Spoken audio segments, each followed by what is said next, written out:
కూటమి ప్రభుత్వం అధికారంలోకి వచ్చిన తర్వాత అసలు ఎన్ని ఉద్యోగాలు వచ్చాయి, ఏపీకి ఎన్ని పరిశ్రమలు వచ్చాయి, ఎన్ని లక్షల కోట్ల పెట్టుబడి వచ్చింది, ఇది అందరికీ ఉన్నటువంటి ఒక ప్రశ్న. అయితే ఎందుకు ఈ ప్రశ్న ఉంది అంటే, కూటమి అధికారంలోకి రాకముందు అంటే ఎన్నికలకు ముందు ఇచ్చినటువంటి హామీ 20 లక్షల ఉద్యోగాలు.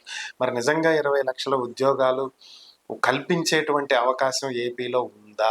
అది ప్రైవేట్ కావచ్చు, ప్రభుత్వం కావచ్చు, what ever it may be. So దీనికి సంబంధించి వైఎస్ఆర్ కాంగ్రెస్ పార్టీ ఎంపీ మిథున్ రెడ్డి పార్లమెంట్లో అడిగినటువంటి ప్రశ్నకి ఎంఎస్ఎంఈ మినిస్టర్ కేంద్ర మంత్రి శోభా గారు ఇచ్చినటువంటి లిఖితపూర్వకమైనటువంటి సమాధానం ఏంటి అంటే, గడిచినటువంటి 2 ఏళ్లలో 2024 నుంచి 2026 వరకు ఏపీలో ఎంఎస్ఎంఈ అంటే చిన్న మధ్య తరహా పరిశ్రమలు ఏవైతే ఉన్నాయో ఎంఎస్ఎంఈ రిజిస్టర్డ్ అయినటువంటి కంపెనీలు దాదాపుగా 4520 కంపెనీలు మూతపడినవి అని చెప్పి ఆమె చెప్పడం జరిగింది. అలాగే దీంతో పాటుగా ఈ కంపెనీలు మూతపడటం వల్ల 48,700 మందికి పైగా ఉద్యోగులు తమ ఉద్యోగాలను కోల్పోయారు అని చెప్పి తేల్చి చెప్పడం జరిగింది. దీంతో పాటుగా మరి ఏపీకి భారీ స్థాయిలో పెట్టుబడులు వచ్చేసినాయి. సుమారుగా 23 లక్షల కోట్ల రూపాయల పెట్టుబడులు తీసుకొచ్చామని చెప్పి కూటమి చెప్తూ ఉంది. సో దీనికి సంబంధించి కూడా ఆమెకు క్లారిటీ ఇవ్వడం జరిగింది.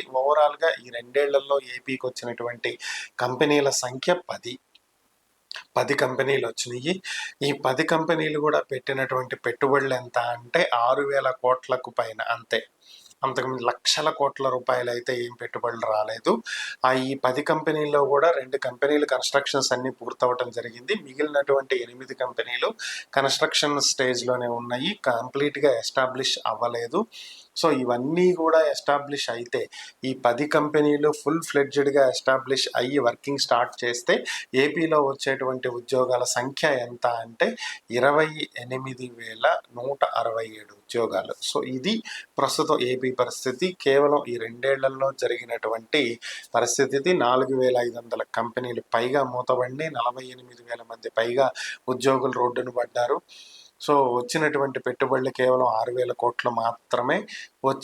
ఇవి కంప్లీట్ అయితే వచ్చేటువంటి ఉద్యోగాలు ఇంకా స్టిల్ రాలేదు. అవి 28,000కి మించి అయితే లేవు. ఇది ప్రస్తుత ఏపీ పరిస్థితి. కానీ కూటమి ప్రభుత్వం మాత్రం లక్షల కోట్ల రూపాయల పెట్టుబడులు తీసుకొచ్చేసాము, లక్షల్లో ఉద్యోగాలు ఇచ్చేసామని చెప్పి చెప్తూ ఉన్నటువంటి పరిస్థితి.